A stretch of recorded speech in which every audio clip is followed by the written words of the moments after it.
What's good, YouTube? Welcome to my channel. We talk about things from shoes to fashion, from the lows and the high, as well as what did I buy. My name is Hayes. I'm a veterinarian. Hayes_TSV. The Shoe Vet is where you can find me on the app IG. I want to thank you guys for taking the time out to watch this video. Today, I got an unboxing, two shoes, both reflective Yeezys. These are the first reflective Yeezys I've been able to cop for actually, these are the first reflective Yeezys I've been able to get in general. I'm not paying resale for these reflective 350s if you've seen these prices. But yes, I did manage to catch these for retail, both off Adidas, and instead of splitting these two in different videos, I was like, hey, why not just save some time and knock them both out at the same time, guys? Okay, let's sit back, relax, let's go ahead and hop into both of them. So I mean, the box is basically completely the same. They're both 350, so you got that standard cardboard box of 350 on top.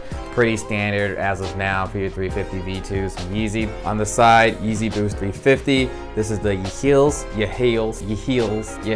These are Yecheils. It's apparently Hebrew, which stands for May God Live or God Shall Live. So excuse my pronunciation from it, but I know that is what it means though. The colorway for this is Yecheil Reflective, Yecheil Reflective, Yecheil Reflective. Pretty standard, pretty simple.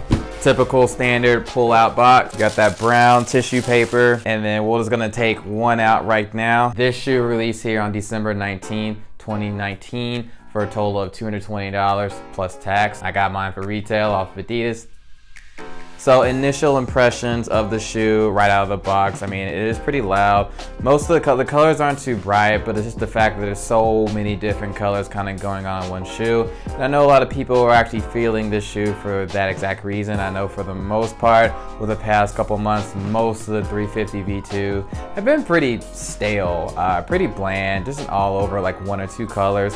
But yeah, obviously he broke that pattern with this shoe right here. So going down the shoe, starting from the upper, I mean, it's pretty standard. The entire upper is made out of that prime knit material. It's a little bit stretchy. It does have a little bit of give to it though. Your laces are these cotton tube laces, and of course it does have some reflective lining that is woven into it. The colors on the upper, I mean, they range from a couple different things. I mean, on the medial aspect of it, it's a little plain, if you will, compared to the rest of the shoe. It's mainly just a base black color with kind of like some tan lines going all through it. And then when you get to the back, you run into a hit of kind of like a lime, almost neon green at the bottom. And then you get the start of the black stripe in the middle. And then at the top of the back end, you have on one side that tan and black, that's on the medial aspect. And then on the lateral part of the back, it's kind of like this sky kind of cloudy blue color. Moving on to the lateral aspect of the shoe, this is where things get pretty crazy. I mean, on the upper portion of the lateral aspect, you kind of have like this, you know, dark red or maroon color kind of mixed in with the blue. And then below that, you do have that kind of, you know, standard 350 stripe that isn't really as translucent as it typically is, but you kind of sort of can see through it. I don't think your socks are really going to make that much of a difference, just go around them. And then below that, you have some more of that tan and black colors. And then towards the toe box, you do have a little bit more of that kind of neon greenish looking color that's on the back. Your midsole is that standard rubbery caged midsole that does encase the full length Boost material that's on the bottom. And hey, Boost is Boost, man. It's comfortable. I love it. It's one of the best cushioning devices out there on any shoe. On the inside of the shoe, I mean, it's pretty standard. I do like the coloring on the inside. It's kind of like almost this creamy beigey white. And then of course on the inside, you do have your typical removable Adidas and Yeezy insole. And I mean, of course, like I said, this is a reflective pair. I'm not sure if it's really getting it in this light that well, but I'll try and put some B-roll in there. Obviously the draw of it in certain light. When the light hits it this right, it will lighten up and shine. It actually looks really cool. I forgot to mention too, on the upper of the shoe, kind of lining where your ankle sits, you do have like this gray trim that does line where your foot goes in. And then otherwise, like I said, it's just a pretty typical 350 V2. There's nothing really different about the actual silhouette. It's all about the colors, which actually makes this shoe really stand out. So I think that's pretty much it for this first one. So let's go ahead and jump into the other ones I got. All right, bringing up this next one here. The box is slightly bigger, but it's literally only just due to size. The heels that I had before was 3 sizes smaller than this one. So that's only different for the size of the box. Otherwise, completely the same. Cardboard box, 350, Yeezy Boost, 350 on the side. So these are the Yeezreels. The colorway for this is Ye Glow Reflective, Ye Glow Reflective, Ye Glow Reflective. I love these colorways. But yes, these are the Yeezreel. It does have a little glow in the dark part of it too as well. But we're gonna get into that. These names, man. Okay, now looky here. The glow in the darks version 2, if you will. No, these are the Yeezreel Reflectives. I mean, obviously there is a lot of reminiscence and comparisons to the glow in the darks, most definitely. But breaking this shoe down, again, just like the Yecheils and every other 350 V2, prime knit upper is your pretty standard material of the upper.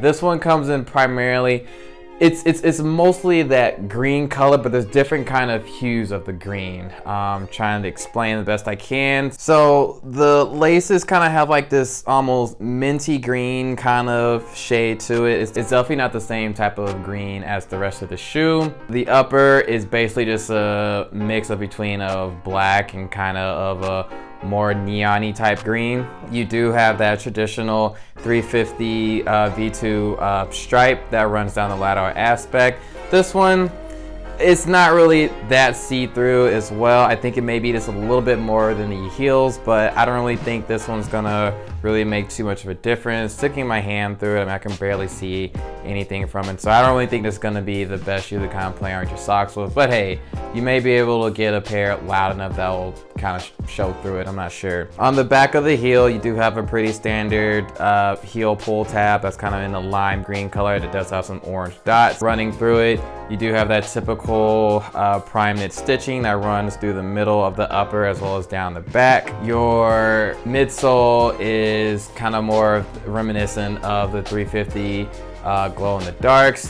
This midsole does glow in the dark too as well. I'll try to have some B-roll footage of that after letting it charge up in the light a little bit. And then of course your outsole, you have that rubber outsole cage, and it does have full length boost in it. Again, comfort is exquisite. The inside of the shoe is mainly still more of that lime green, almost kind of a volty green color actually. It does have some pretty nice foam padding in there. The inside, the insole of your shoe is removable, and it does have your typical Adidas and Yeezy logos on it with the trefoil. These Yeezreels released on December 16, 2019, at least the reflective pair did, and I got mine off Adidas for about $250 plus tax. Still don't know how in the world I got both of these reflectives, but I mean, like I said in one of my earlier videos, Adidas treats me really well. I almost can't cop squat for Nike for whatever reason, but Adidas has really been treating me well. So if you guys are watching this for whatever reason, Adidas, I appreciate you guys. But anyway, as far as sizing and everything goes, for my 350 V2s, I always recommend going a size up, if not a full size. If you're a big wide foot person, I'm a true to size 9.5 and I always go to size 10. Fits me comfortably. I can fit at 9.5, but my toes kind of get scrunched together towards the end of it, so I had to take out the insole. But otherwise, size and a half up, you should be good. I'll be able to do it on foot for these Yeezreels right here, because I did get these in my appropriate sizing. Unfortunately, I wasn't able to get them for the Yecheils. I got a size 7, so that's way too small for me to be wearing. I mean, I'd be out there looking like the Hulk, toes busting out the prime knit and everything like that. This wouldn't look good, so I'm unfortunately have to let those bad boys go. But between the two, I honestly am kind of feeling the Yecheils a little bit better. I kind of wish I got that in my appropriate size and had to let the Yeezreels go. But it is what it is. As far as the word of the day to describe both of these shoes, man, we're definitely going with flashy today. I really do like that they are kind of playing around with a little more of the colors, especially with the Yecheils. I do like how vibrant these really stick out. Definitely an eye catcher. Definitely statement pieces of an outfit if you fit it right. Overall, I am a little bit impressed at the way these shoes turned out, especially the Yecheils. And with that being said, guys, this is the video for today. I hope you guys enjoyed this video. If you did, leave a like, comment, subscribe. What was your favorite Yeezy of 2019? And what's your favorite Yeezy upcoming in 2020? I know there's been a few leaks of some things coming out at this point, but yeah, that's gonna be it though, guys. I hope you guys are out there working towards those goals that you said. Don't fall off. Don't be that person. You can do it. Keep at it, you guys, because I'm definitely doing my part, definitely upping my content quality and quantity wise. So like I said, who knows where I can take this channel. I just hope you guys are gonna be with me for the rest of the ride. Okay, with that being said, I'll see you in the next video. Peace.